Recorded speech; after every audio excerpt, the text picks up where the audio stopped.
ગાંધીના ગુજરાતમાં દારૂ પર પ્રતિબંધ હોવા છતાં પણ બુટલેગરો દારૂની હેરાફેરી કરે છે.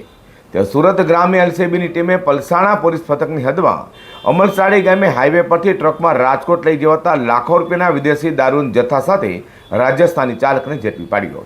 ગાંધીના ગુજરાતમાં દારૂબંધીના બુટલેગરો ધજાગરા ઉડાડતા હોય છે. ત્યાં સુરત ગ્રામ્ય એલસીબીની ટીમને સુરત વિભાગના પોલીસ મહાનિરીક્ષક પ્રેમવીરસિંહ, પોલીસ અધિક્ષક રાજેશ ગઢિયા દ્વારા સુરત ગ્રામ્ય જિલ્લામાં ગેરકાયદે દારૂ અને જુગારની પ્રવૃત્તિઓ પર વોચ રાખી આ પ્રવૃત્તિ સદંતર બંધ કરવા માટેની સૂચના આપી હોય, જેને સુરત ગ્રામ્ય એલસીબીની ટીમ ઇન્ચાર્જ પીઆઈ એનજી પાંચાણીની સૂચના લઈને પીએસઆઈ એસસી મસાણીના માર્ગદર્શન હેઠળ પેટ્રોલિંગમાં હતી.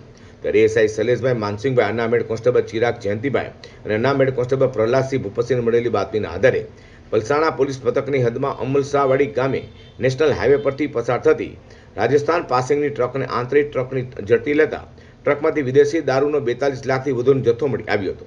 તેથી પોલીસે દારૂનો જથ્થો, ટાટા ટ્રક, મોબાઈલ ફોન અને રોકડા રૂપિયા મળી 52,14,000થી વધુની મત્તા સાથે રાજસ્થાની ટ્રક ચાલક લાદુરામ રામ રખરામ બિશ્નોઈની ધરપકડ કરી હતી. તે દારૂનો જથ્થો ટ્રકમાં ભરાવનાર દિનેશ વ્યાસ તથા રાજકોટ ખાતે દારૂનો જથ્થો મંગાવનારની વોન્ટેડ જાહેર કર્યા છે.